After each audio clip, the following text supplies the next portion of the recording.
You are listening to a Modern Nonprofit Podcast, a podcast for leaders of today's nonprofits. We focus on the most pressing issues in a modern nonprofit, from grant writing and fundraising to back office administration like accounting. If you are looking for tips and hacks to make your nonprofit more modern and intentional, you've come to the right place. I'm your host, Tasha Anderson. I've worked with hundreds of nonprofits over many years in different capacities. First as an auditor, then a CFO of a nonprofit, and now I'm a CPA that owns the Charity CFO, an accounting firm working exclusively with nonprofit organizations.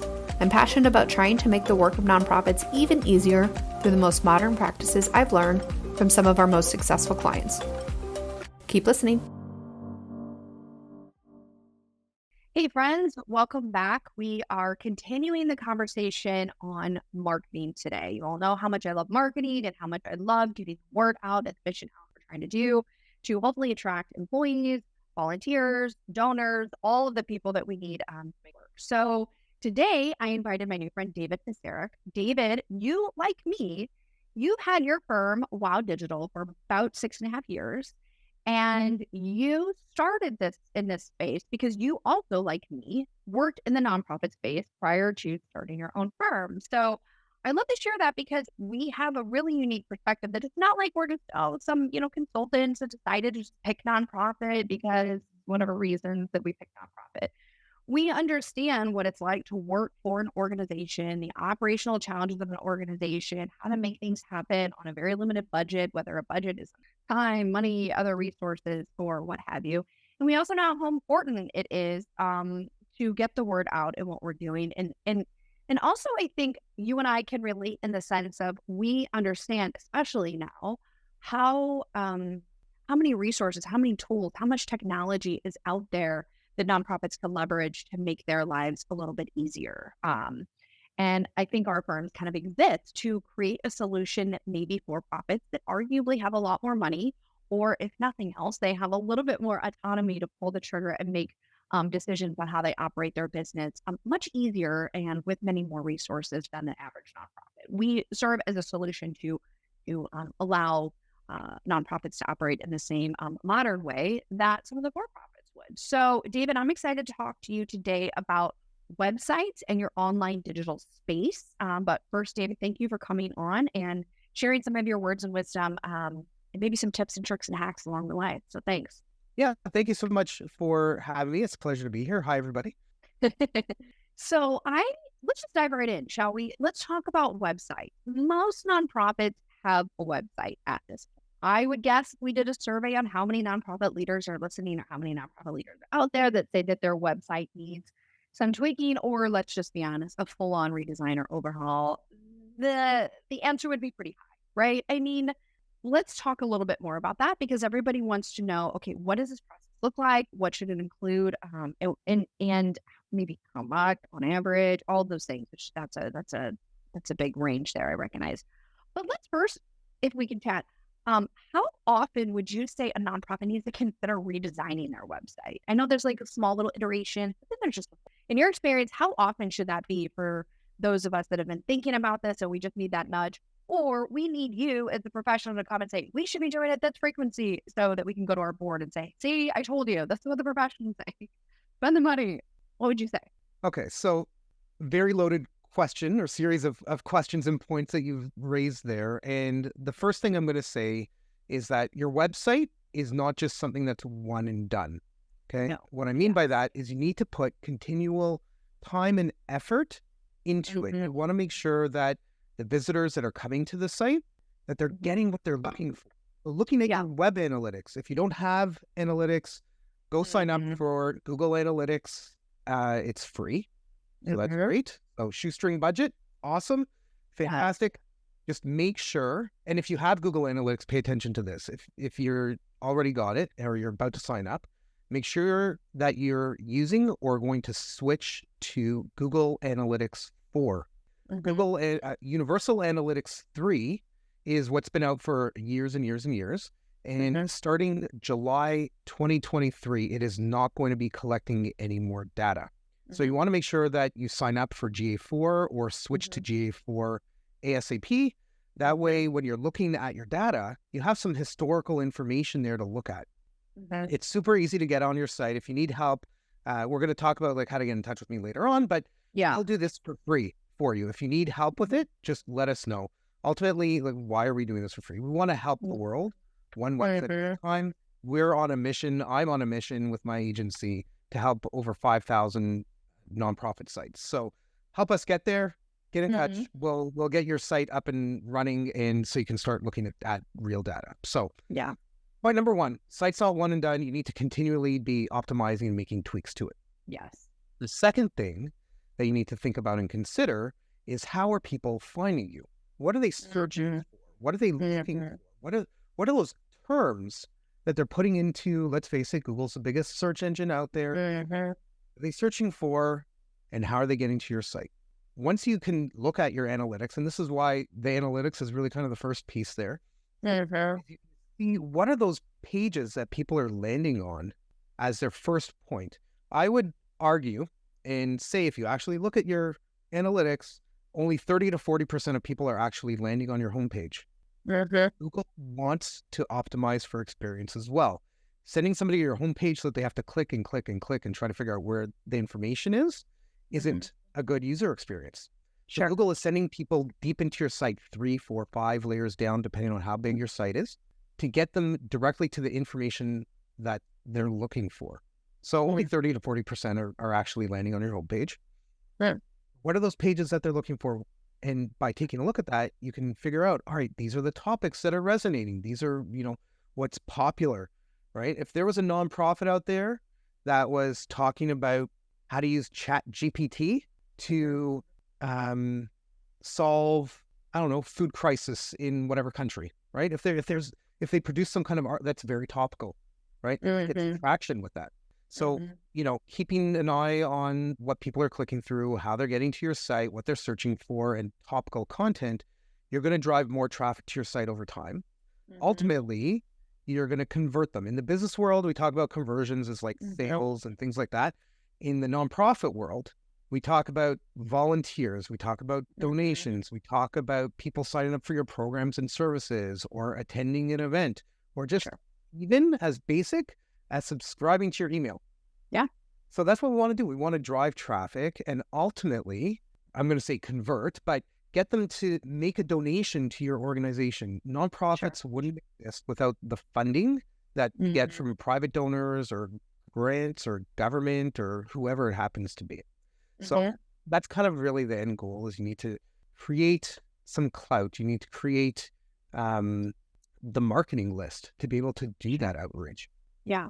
You said a lot of things there that I think I've learned over the years as an accountant that had no idea anything about digital marketing. And I will confess, I've spent many of the weekends studying the concept of SEO, search engine optimization. And I think what I learned that, number one, it's very overwhelming for the average person, and you feel like you need to have a computer science degree to figure this out. Number two, like much of, I would say, business, for lack of a better word, it's all kind of a science. It's all kind of a formula in some way, right? And maybe that's just where my math brain naturally goes. But to your point, I think there's the more elements of SEO that need to be taken into consideration. And so when I think of people originally think, we need a new website, they're thinking design. How does it look? Maybe it's some of the words. It's not how we talk about ourselves, right, anymore. Maybe we've evolved and we changed programs, or we've renamed programs and those sort of things. Those are kind of website iterations. Like, you could change some colors, you can change some fonts, you can swap out some images, you can rename some tabs for different programs. But I think when you get to the point of needing a redesign, when would you tell a client, we need a redesign, we need an overhaul? When would that time be, rather than just tweaking some things? Because I think that we need to get some clarity on what that looks like. Absolutely. Absolutely. And I think just before I talk about when is a good time, I just want to touch on what you mentioned, and I want to call it branding, right? So we're talking about, the look and the feel. The look and the feel isn't all of it. So as we think about redesign, it's not just the visual, it's the messaging. It's, nobody wants to look at a web page that has paragraphs and paragraphs and paragraphs of content What are the best practices for content on the web now versus what they were just pre-COVID? So 3 years ago, 4 years ago, right? There's been a lot of change in the way that people surf the internet now. COVID has kind of really ramped up this, couch surfing, flicking with your thumb, just scrolling through, looking for words that pop out. So that's something also that we need to think about as when we look through the lens of a redesign. Because a redesign isn't just, let's change the look of the website.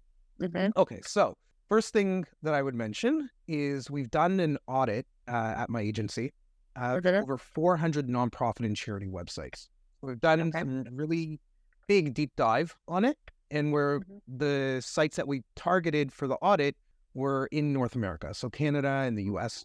Okay. But I think the lessons learned can be applied globally because really, we're talking about nonprofits, but at the end of the day, a website is a website and people want to find the information they're looking for. So there were 5 things that we learned from the audit. And if any of these things kind of ring true, it's time. Okay, so does your homepage, does your typical page layout look similar to other websites? Okay, probably, right?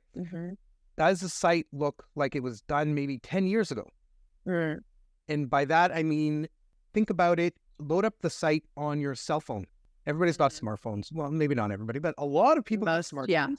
Yeah. Load it up on there, see how it interacts. Does the menu, is it easy to use, right? If it's not easy to use on mobile, that is one of the metrics that Google uses as part of their algorithm to get you listed. Google has come out and said straight up, if your site isn't mobile friendly, they're going to rank you lower. That's what it is. So no one wants to spend time on a website scrolling and trying to zoom in and out. I've been on websites like that. If I can't just scroll and see everything on one screen, that's problematic. Yeah. Yeah. I would say I'm a little bit of an abnormal user because of how into tech I am, but it drives me up the wall when I'm scrolling on a website and it just moves sideways just a little bit when I'm on my phone. It just really does something. I don't know if it's ADD or whatever, but there's something inside of me where it's just I can't stand that. So does the website work properly on newer devices? Okay. Does the website clarify your purpose and your need, either in the community or in the planet or whatever it happens to be? So that's the third one. The fourth one, this one might be a little bit trickier for people to test on their own. But is the website accessible friendly?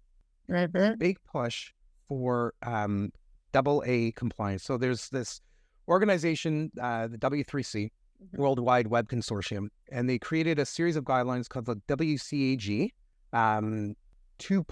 I think the latest one's 2.1 or 2.2 level, and then there's levels. So there's level A, AA, or AAA. AAA is super hard to achieve in terms of accessibility. And what we're talking about in terms of accessibility, imagine that you were blind. If you were wearing a blindfold, where you had a physical impairment, maybe you were missing an arm or a hand, or you needed a keyboard to navigate a website. How would you do that? And there's assistive technology out there. There's things called screen readers, for example, which are probably one of the more popular type of assistive technologies. And what that does is it reads out the content of the web page to the person who is browsing it. So if you were blind, this is one of the main ways that you would surf the web. If your images are img_085.jpg, right? And that was the text on it. That's what it's going to read out to the person. There's no context to what there is. And that comes in with the alt text that can be placed on it. There's a lot of different points that come into accessibility, such as color contrast. So yeah, maybe you can see totally fine. Maybe you're a little bit older or younger. Maybe you have some color blindness, things like that. Imagine looking at a white web page with light yellow text on it. Yep. Very hard to see if that contrast isn't there for people. Yeah. Exactly. And for the contrast, the standard that you need to reach is a 4.5:1 color contrast ratio, which is AA compliance. 7:1 is AAA compliance. So Double A is pretty much what you need to aim for. There's some online testers that you can use to check the validity of the accessibility of your site. A lot of these testers need to be done with a little bit of a grain of salt, or you need somebody that really knows how to interpret the data, because it might say that there isn't enough contrast when there actually is, for example, because it's only looking at the code. It can't actually ingest and digest what human eyes would be able to see. So that's something to take into consideration from the standpoint. That's the fourth. And the fifth, really, really basic, low-hanging fruit for anybody to pick off is that it's really hard to find your contact information. There were so many sites when we were looking at our audit that you couldn't find a phone number. Pardon me. And if you can't find a phone number, think about what that says about your organization. Are you even still in business? How are people going to get in touch with you? How can somebody RSVP for an event? What is it? All right. Yeah, there's online systems and things like that. But a lot of people want to just pick up a phone and call. Sure. Let's make your contact info easy to find. Why try to hide it? And I know some organizations, I met with one about a month ago. We did an audit. We offer free website audits. So if you want an audit, get in touch and we can provide that for you. So we ran this audit and we were talking with them, like, we couldn't find your address on the website. We had a phone number, but no address. They said, yeah, COVID happened and then we closed up and went virtual. So they got rid of their office altogether. I'm like, okay, cool. All right. So let's ignore that a little bit in the audit. But, some people are a little bit old school. What if they wanted to mail you a check, right? Like get a P.O. box somewhere. Get a mailing address at like a virtual office or a colo or something like that. Yeah. And have something available for that medium. People are going to want to send you mail or packages or whatever. So you still need to have something. Yeah. I love that. I want to go back to something that you said about, how you talk about yourself and the community. And that's kind of, to me, in my opinion, lends to search engine optimization or SEO, right? And what I've learned with a lot of nonprofits, I've talked with many nonprofits before I get on a consultation. I'll go to their website. I'll tell you, David, sometimes I've read the website. I'm thinking, what do these people do?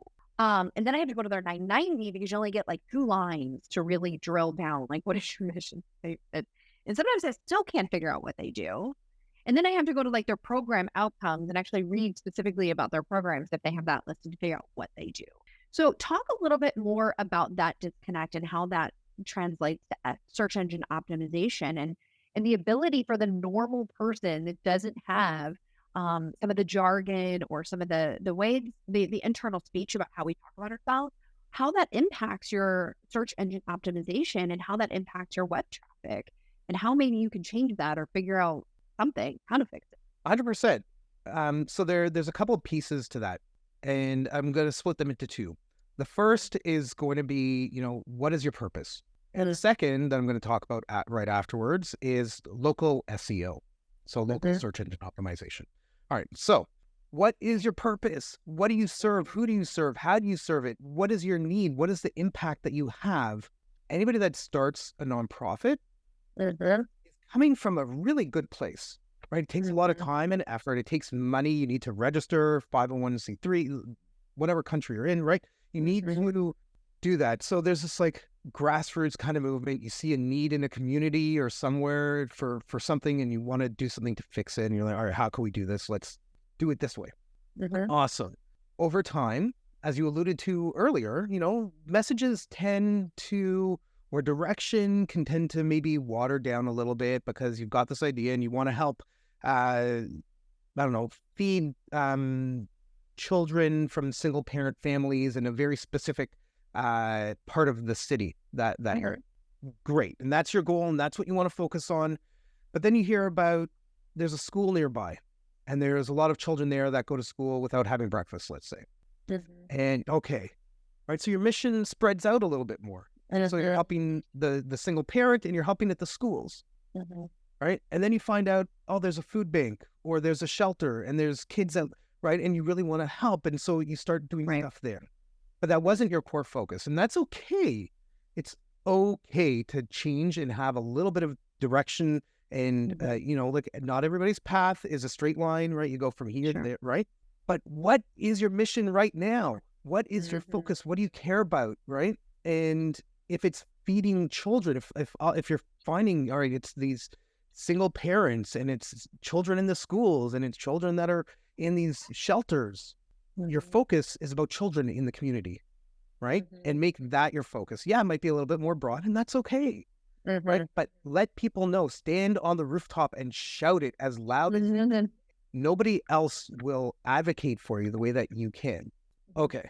So somebody lands on your homepage, you're getting 30 to 40% of traffic there, right? That's a pretty good chunk, right? Let's talk about your messaging on that homepage. Somebody lands there. What is the first thing that they see, right? Your logo, your navigation, a donate button, a get in touch, a contact, subscribe, whatever it happens to be. But your mission is what should be the most impactful thing when somebody lands there. And when they go from page to page through your site, or they land deep in your site somewhere, or they're looking at your annual report, or they're looking on a donate page, you want to always tie as much as you can back towards your mission. You need to make that part of your core values. Obviously, it is part of your core values, but you need that to thread through the messaging that you have on your website, through the imagery that you have on your website, through the colors that you have, through the style and design and your branding. And it needs to really be cohesive and come together. Is everything 100% of the time always going to be on point? No. And that's totally fine. If you can get 70% of the way there, that's awesome. Yeah. So that was the branding, right? I said I was going to talk about local. Local. Sure. So sorry about that. So the local SEO thing, if you're helping somebody in a very specific community, you want to make sure that that comes through in your messaging as well. If you have a mission, vision, value statement, most organizations do. I think they're a little archaic, but they're important to have, right? It's your guiding star, your principles, right? You want to make sure in there you talk about your target, your niche, your niche.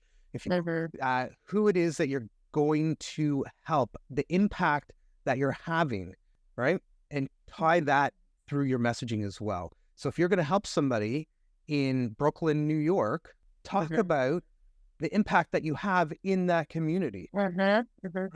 If you want to increase your donations to help in Brooklyn, New York, with whatever it happens to be, don't ask for money. Going to sound counterintuitive. Don't ask for money. What you want to do is you want to create some kind of emotional connection with people and be like, let's go back to what I was talking about with children that are malnourished or they need food or whatever it happens to be. Let's say they're in Brooklyn. Provide 3 meals for children at school today, right? $25 or $20 or $5, whatever it happens to be, right?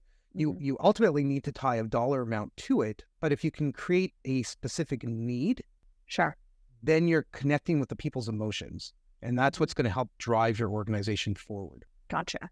Can you talk a little bit more about, because you've mentioned, and I'm kind of at least reading between the lines of a little bit of SEO training that I've had, that when you speak about a local geographic area, when people say food pantries in Brooklyn, if your website does not have Brooklyn on it anywhere, it's going to be harder for people in Brooklyn to find it. Or if someone's looking for a food pantry and you call yourself a community resource, I'm making something up, right? Then it would be challenging for Google or any other search engine to match it up with the way that people are I always think about this. How do people put it into Google? What are the words that they put in? And those words, and correct me if I'm wrong, David, at least this is, I'm an accountant trying to pretend to be a digital marketer. Those words matter, what people put in. And if those words aren't somewhere on your website, and then also organized in the way that you've talked about, that's compelling, that's relatable, that's, motivational in some way, or at least just relevant to what it is they're needing or looking for or wanting to support. Can you talk a little bit more, if you can, without getting too high level? I know some people would just their eyes gloss over when we talk about these super technical things, but at a very first grade level, I have a small school age child, so that's why I think paring it down to how it's really kind of a science and how it's all based on words and algorithms, and you have to have these things in place. Otherwise, you can have the most amazing imagery, the most amazing font. It's kind of what I said, if you think about it in a brick and mortar, you can have the most amazing office space ever. But if there's not a sign on the door, no one knows it's there, no one's coming in and no one's going to see it. So in the same way with our website, if you don't have certain things, it's going to be really hard for people to find it. And that's how I think about SEO. If you don't have the right markers on your website, it's going to be hard for people to ping back to it. I don't know. Is that true or not? I'm so glad you opened the door on this. It's a really important thing to, pardon me, to think about. 100%. If you want to be found, if you serve a local community, you need to talk about the community. Google's algorithm is a keyword-based algorithm primarily. It is also a geographic-based algorithm. Every computer connected to the internet, every router or DSL or whatever that you've got at home, your internet connection that you've got to the internet, has something called an IP address. I'm going to geek out here just a little bit. Every IP address is associated with the geographic area. Right. So when you go and use the internet, presuming you're not using a VPN or anything weird like that, whole other conversation we could have about that. We kind of avoid that. But presuming that you're just using your regular old internet connection, Google knows approximately where you actually are located geographically. And it also wants to serve results to you that are geographically close to you, right? So imagine you went into Google Maps and you search for a sushi restaurant near you, or not even a sushi restaurant. You just go into Google Maps and type sushi. It knows where you are. It's going to find restaurants that are near you. Same thing happens in Google regular text search, right? It knows kind of what's near you and wants to provide you with results that are near you. If you go into Google and search for bookstore, it's going to give you results for businesses that are close to you, where you are. The same thing happens with nonprofits and charities and like organizations. It wants to give you results that are close in proximity. So if you have a Google My Business page, make sure that it's got your address and stuff in there. If you are, there's stuff called like open graph data that you can do in your website to tell Google, all right, this is where we're located, and to let social media networks know where you're located. There's all kinds of like geeky things like that you can do. But you want to talk about the communities that you serve, because people are going to go into Google and search for food pantry in Brooklyn, New York, or in Brooklyn. They might not even use in New York, right? Right. And it's going to want to, Google is going to want to, pardon the food pun here, but serve you the result that is closest to you, that also matches the text algorithm that they've got. So there's two parts. You need content that people are going to be looking for, but the relevancy is also part of the location. So taking advantage, if you go to Google and you just search for local SEO, you're going to get a ton of articles and stuff. So take a look at the first 3 or 4, just really quickly, high level. We're going to go into my favorite part now. I want to talk a little bit more about, we talked about users coming and conversions and SEO, and one of the things that I'm really obsessive about at the Charity CFO, which I'm not going to be surprised to many of you listeners have already heard this, we measure everything. We measure all the analytics. And I find that it helps me make more informed decisions within the business. And digital marketing is no exception. And I really am excited to hear a little bit more from you, David, on this and why this is so. Number one, again, I will preface this conversation with I knew nothing about SEO about a year and a half ago. And I kept coming into this issue like, hey, we were searching for you. We couldn't find you. If you searched the Charity CFO and you still couldn't find me without flipping through multiple pages of Google, that's a big problem, right? And so it really got me thinking a couple years ago. I guess it was about a year and a half, because I spent 2020, wait, are we on 23 now? We were in 2022. This is my year of being searchable, right? So I made that commitment. And just to put it in perspective, we started measuring like web traffic. Very simple. David, you can talk a little bit more about this on Google Analytics. It's not that hard to sign up. There's a lot of different numbers on there. You don't have to be that concerned with it. If you just look at web traffic, I started there. And with an intention on some of these things we're talking about, making sure that my geographic locations are mentioned on our website, making sure the keywords that how people would talk about the work that we do or how they would think about it when they're going to Google and putting it into the web browser, those words are our website. Even if we call it something different, what does our audience call it? Right. So we did this whole re-engineering of our website about a year ago with that intention. And just to put it in perspective, um, in 2021, I think we had something like 7,000 visitors on our website for the whole year. I just got a Google Analytic report this morning, 7,100 people last month. And I credit all of this to my obsession, my newfound obsession with SEO. And so I'm always looking at new ways to make my website more searchable. And I tell this to all of our nonprofit clients as well, that it's not that there's a shortage of need for the work that we're doing. That's why we're all here. Let's be honest. We wish that there was not a need for the work that we're doing. Well, maybe not me. Well, maybe. I don't know. I can always go do accounting for some other industry, I suppose, if nonprofits, there was no need for them anymore. But I think that really speaks to the fact that there's no shortage of opportunities out there. There's no shortage of people that need to find our resources. And how can we be more intentional with structuring or redesigning our websites to make it easier for people to. And so one of the ways I think the first place to start is just looking at some of the metrics, defining the metrics you're going to track. Could just be web traffic. It could be conversion. David, I'll let you talk a little bit more about what you do for most of your clients or what you advise. And then just be really intentional about checking in, even just monthly. Like, are we trending upward or downward, and a downward why, and how can we fix it? So David, what are some of those analytics that most people choose? That's very basic first step.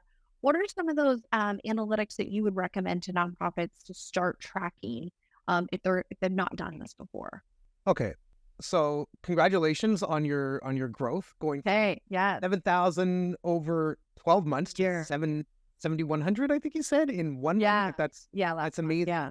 What's more amazing, I think, if that's from December, that you did that in the month just after Giving Tuesday, heading into end of year giving season, when like nonprofits are knees deep in craziness, starting really from October. You can't really do Giving Tuesday stuff in November. It's already too late. At that point, you really need to be planning it in advance. But and then nonprofits, a lot of them kind of close down for a week to 2 weeks during the holidays and stuff. So absolutely, kudos. That's awesome. Good stuff. Yeah. All right. So metrics. How do you define ROI, return on investment, or something that you're driving people to where you're not selling anything? Right. So that's kind of the crux of the matter. So you might be a really big nonprofit, maybe you have $1 million or $2 million a year in donations that you receive. Right. I'd say that's a pretty healthy nonprofit there. And maybe you just redesigned your site for $20,000 or $30,000 or $40,000. Got a really awesome design, but how do you show ROI? And it's really hard to show one way or the other.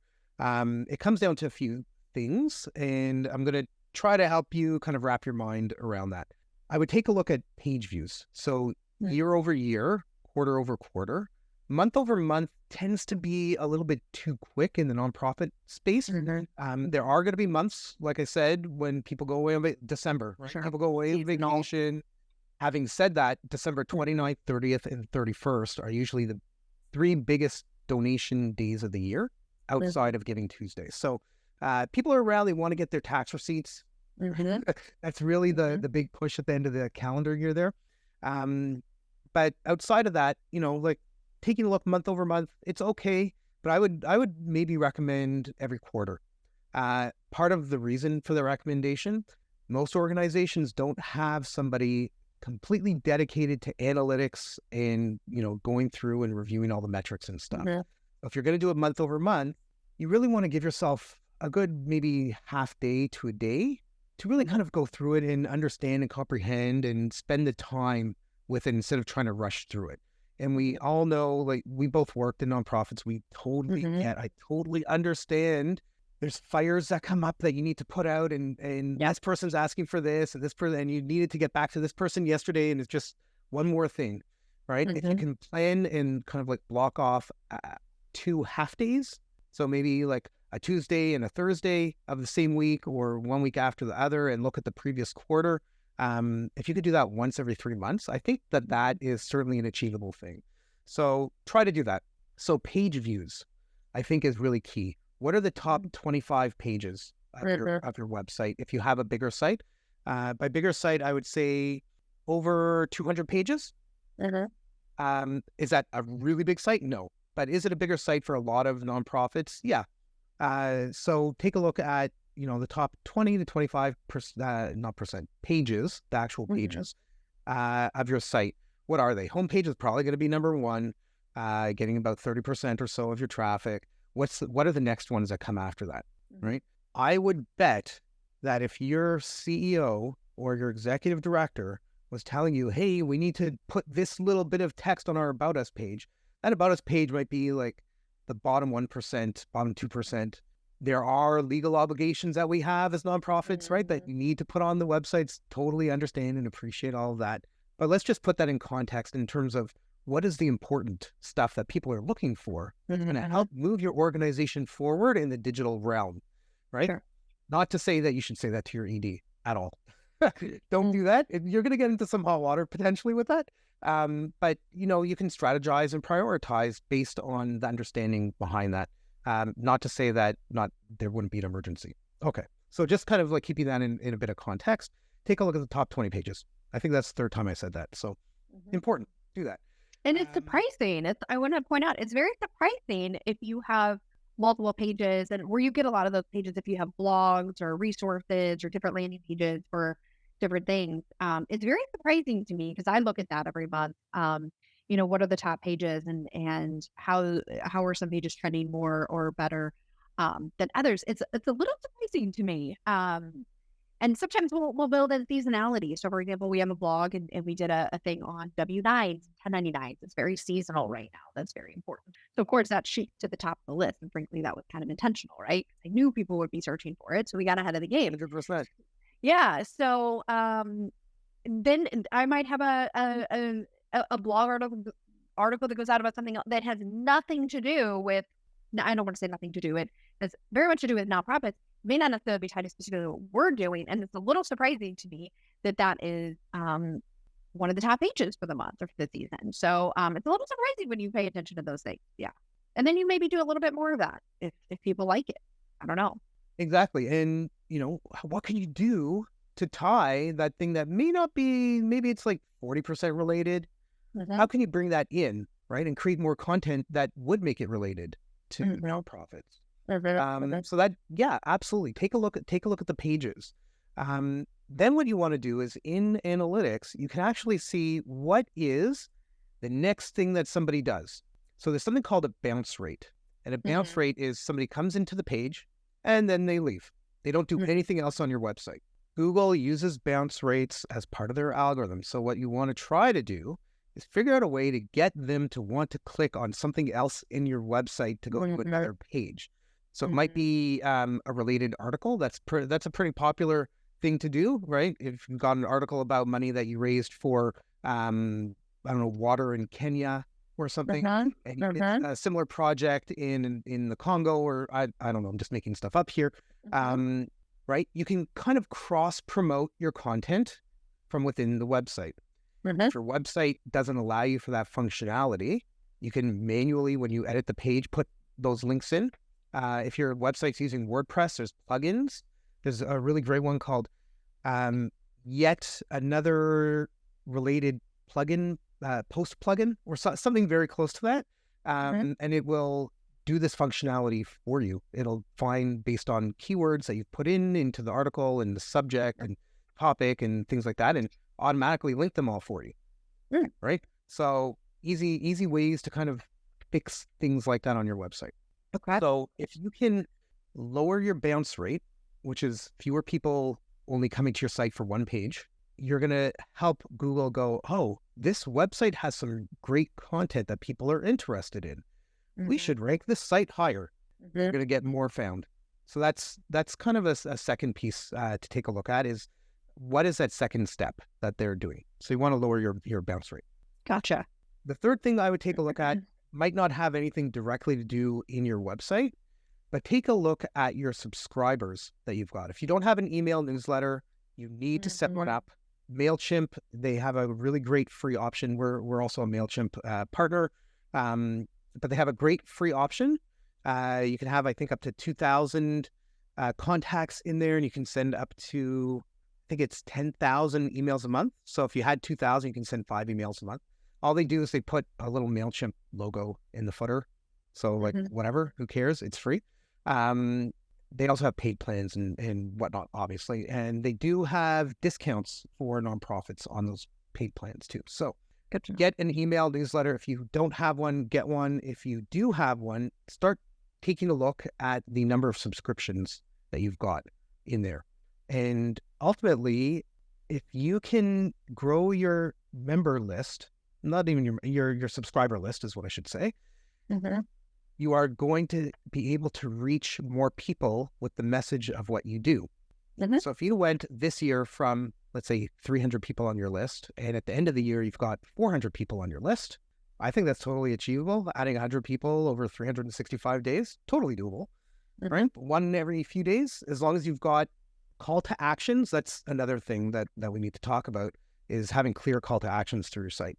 But if you can grow your membership list, your subscriber list, and when you go out, first thing I want to mention, every email you send out should not ask for money. You need to put value out there, talk about the impact you have. Yes, money, getting CFO, right?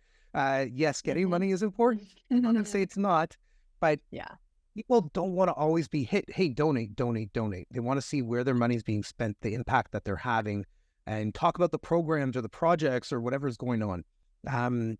Okay, having said that, if you are only sending it to 300 people now, and at the end of the year, you're going to send it to 400 people instead, in theory, you would imagine when you have those big calls for donations, the big seasonal giving, you should get, in theory, 20 to 25% more than what you were getting by sending it to 300 people, right? So you want to grow your list and work on organics that way. And one of the easiest ways to do that is to have clear call to actions through your website. So the call to actions could be donate today. It could be sign a petition. It could be become a volunteer. It could be check out our latest video. It could be follow us on TikTok. It could be subscribe to our email list, or keep up to date with us, right? You want to try to create some call to actions that are a little bit more engaging than subscribe. Doesn't really do anything for me, but that's what I would do. So those are the metrics, the really like easy ones that I would take. Gotcha. David, I'm sad. I want to talk more about integration. I know we're running out of time here, but can we talk a little bit more briefly about some of the integrations that you've seen? I see that a lot feedback, especially frankly me on the accounting side. As much as I can get information collected on the website, and then to be able to relay that information into your accounting, and I know your donor database. I know that you're working with a new product called Mighty MPL. Maybe you could talk to us a little bit more about that. And how people can find more information about these integrations. I know that's something that people are always interested on these episodes. Yeah, so I'm going to be as brief as I can here. There are systems and tools out there. I'm going to name a few of them for you. There's Zapier, there's Make, there's IFTTT, there's Hably, there's Albato. There's a whole bunch of them out there. And what these allow you to do is take information from system A and push it into system B, whether they're meant to or not. Right. What do I mean by that? Let's say you're using MailChimp and you've got a new subscriber, right? But you want that for whatever reason in a Google spreadsheet. Right. You can set up one of these systems. When there's a new subscriber, do this and put this person into this Google spreadsheet. Maybe you want to print labels or something like that for mailing, right? You can do all of that and automate it all and eliminate the human time, but also sometimes the human error. Yes, most importantly. Well, that's the integration part of it. And to your second point about a product called Mighty MPO, we feel, and I feel really, really badly at my agency when an organization comes to us and they don't really have a meaty budget for us to do something really amazing for them. And so what we did was we took a look and went, all right, what can we do to help these organizations that maybe they have like $1,000 a year or $2,000 a year? And what we did was we developed a completely done for you templated based system where it'll create a website for you. You fill out a couple of web forms, super basic. You don't need to know any HTML coding. You don't need to learn a new product like some of these other big web builders that are out there. Sure. I'm not going to name them. You probably know who they are. Yes, we do. They advertise as user friendly. They are not. They are not. I've tried to build my own website. It's not easy. So we've created, we've got 3 more templates that are coming out. So we just launched it actually fairly recently. You pick a template, give us some content through the web forms. You pick colors that you like. We customize it for you. And that's all there is to it. Any updates you want, you just fill out a web form, send it to us. We deal with it for you. Because we just launched it, we have some really great discounts that we're running on it for lifetime discounts as well. So we'll put together a coupon code called Charity CFO. Enter that when you go and check out, and you will get a surprise discount off of there. I'm thinking maybe 70%. You'll get 70% off for life by using the platform. The website is mightynpo.com. So mighty nonprofit organization.com. Love that. And that's where you got to go. Love that. So David, lots to talk about. And I know a lot of people on here are thinking, yep, I need to redo my website because I already know that it's trash. I need to start completely over. And some people that might have piqued their interest, like, you know what? I didn't know about this SEO thing. I need to understand a little bit more. Maybe our website is pretty relevant, fairly new, but we're just not getting the traction that we want. Or maybe people are just interested in understanding, how do I develop a better program to monitor and track. And anyway, if people want to connect with you, what is the best and easiest way to connect, whether it's social or email? What do you prefer? Yeah. Easiest way would just be to shoot me an email, david@wowdigital.com. You can check us out online, wowdigital.com. Happy to connect with anybody. We have a free consult that we offer to anybody. You'll see a link on the website. Just click it, book a time and date that works for you, and we'd be happy to meet and discuss the needs that you've got for your organization. All right, sounds great. And also, don't forget about that web builder for any new nonprofits or soon-to-be nonprofits that are starting and you're completely overwhelmed with the platforms that shall not be named, and you think, I need somebody to do this for me.